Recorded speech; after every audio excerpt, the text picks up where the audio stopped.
Sebelum mengulik lebih jauh tentang bela negara, mari kita mengenal kembali tentang Indonesia. Indonesia, negeri khatulistiwa, dengan keindahan alamnya yang memukau, terbentang dari Sabang sampai Merauke. Kaya akan tradisi dari setiap suku bangsa. Oleh karena itu, kekayaan Indonesia ini harus kita jaga dengan segenap hati kita.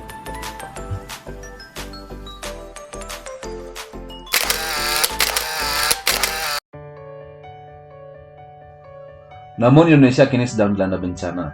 Pandemi COVID-19 yang sampai saat ini menjadi permasalahan yang menakutkan. Banyak yang dari kami berguguran, kita perlu bergotong royong kembali memulihkan Indonesia, dimulai dari hal kecil yang mencerminkan nilai-nilai bela negara.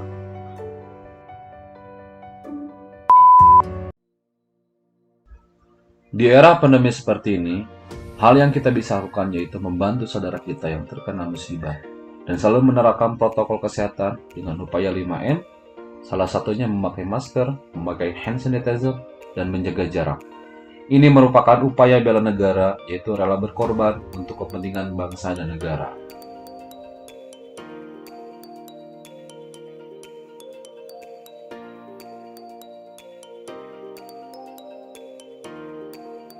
Selalu mengikuti perkembangan berita dan isu tentang Indonesia. Dengan melakukan hal ini, kita dapat meningkatkan kemampuan literasi kita.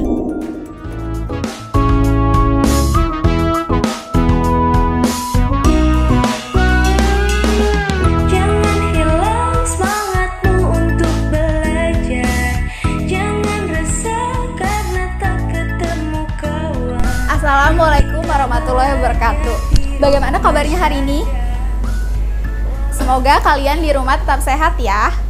Hari ini kita akan belajar materi baru yaitu surat pribadi dan surat dinas. Mungkin kalian sudah tidak asing ya dengan surat pribadi dan surat dinas ini.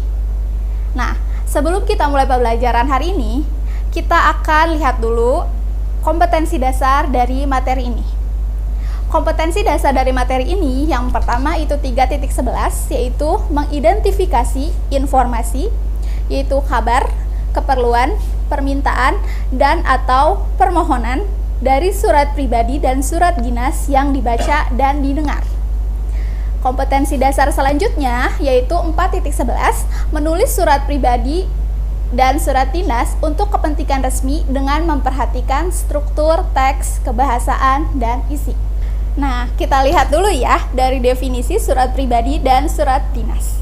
Dimulai dari surat pribadi adalah surat yang ditulis oleh seseorang kepada orang lain untuk kepentingan pribadi. Nah, surat pribadi ini bisa kalian gunakan untuk berkomunikasi dengan orang tua, dengan teman, atau dengan nenek misalnya ya, di kampung gitu. Nah, kalian mungkin agak asing ya dengan surat pribadi ini karena mungkin kalian sekarang lebih menggunakan teknologi gitu ya, tinggal kalian menggunakan gawai kalian juga kalian bisa berkomunikasi gitu. Tapi zaman dahulu itu untuk bertukar kabar itu menggunakan surat pribadi.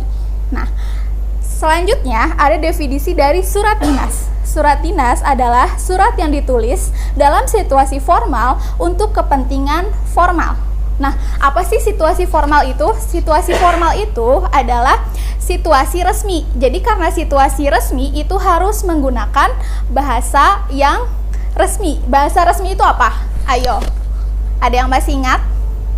Bahasa resmi itu adalah bahasa yang sesuai dengan ejaan bahasa Indonesia dan juga Kamus Besar Bahasa Indonesia.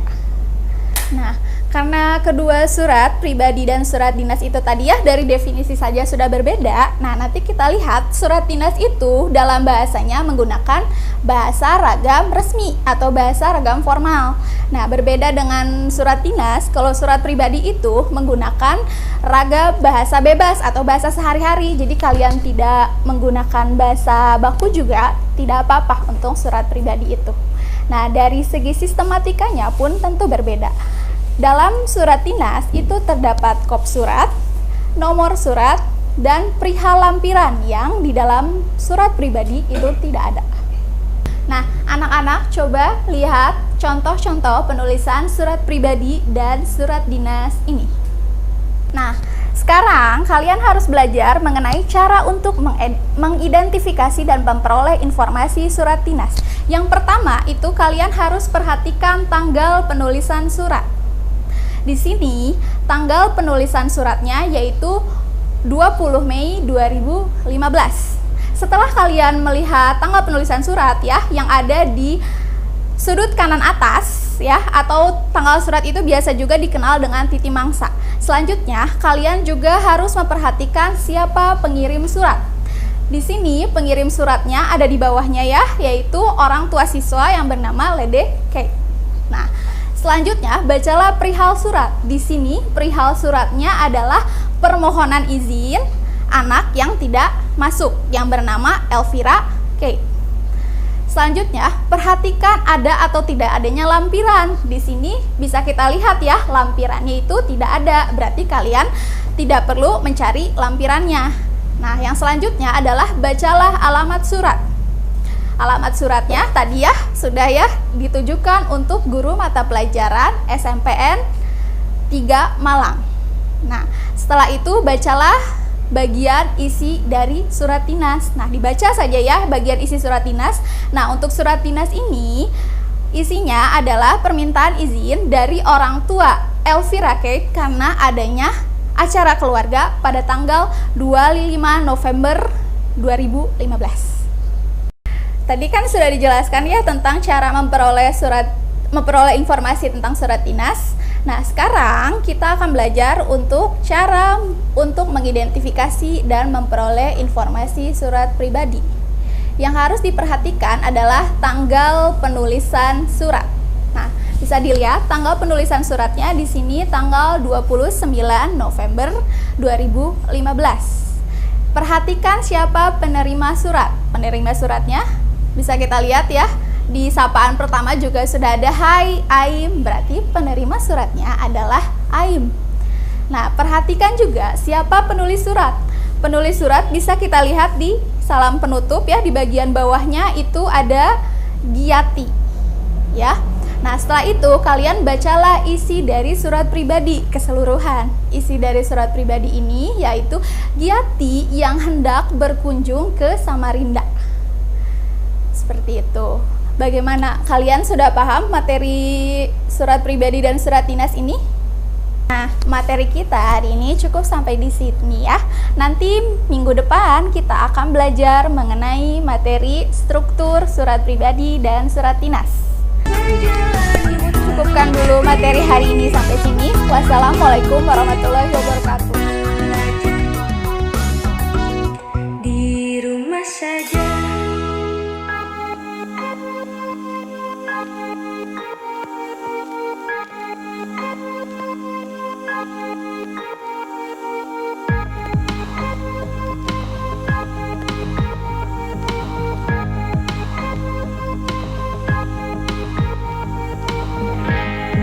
Menjalankan kewajiban beribadah, sholat bagi yang muslim, merupakan salah satu implementasi bela negara. Dalam kehidupan sehari-hari, yakin pada Pancasila sebagai ideologi negara ini. Merupakan wujud pengamalan Pancasila ke-1, yaitu ketuhanan yang Maha Esa.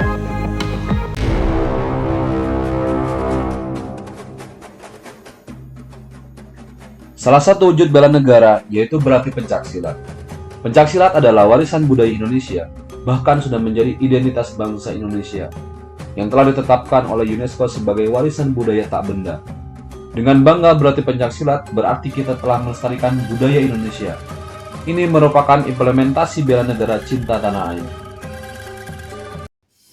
Batik merupakan salah satu produk dalam negeri yang merupakan warisan budaya Indonesia.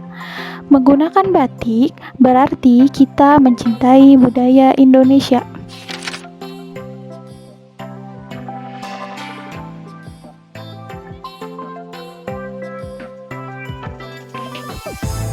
Implementasi bela negara yaitu dengan bangga membeli karya anak bangsa, seperti membeli martabak yang merupakan produk UMKM, dan kita juga dapat membantu UMKM di tengah pandemi seperti ini.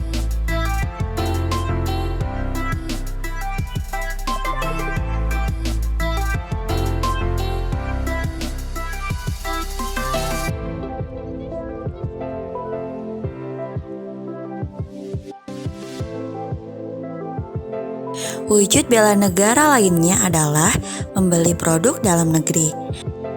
Mari kita tanamkan kecintaan terhadap produk dalam negeri atau produk lokal atau produk anak bangsa.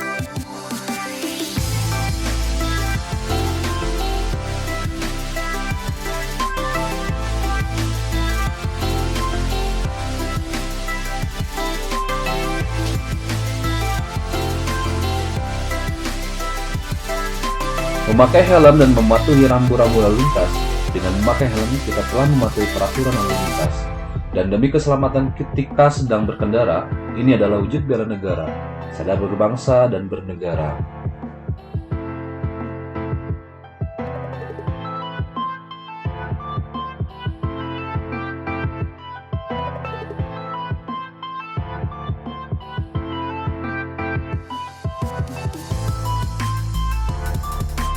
Lapor dan membayar pajak merupakan upaya bela negara, sadar berbangsa dan bernegara. Dengan begitu, kita telah mematuhi peraturan perundang-undangan perpajakan.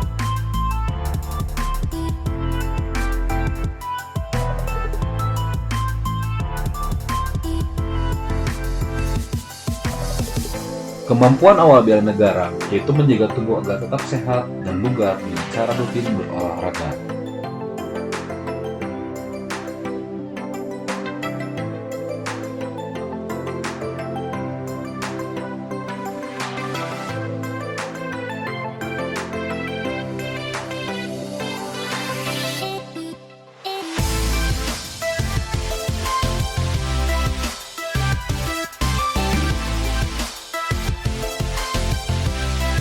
Menjaga lingkungan sekitar dengan membuang sampah pada tempatnya merupakan wujud bela negara cinta tanah air.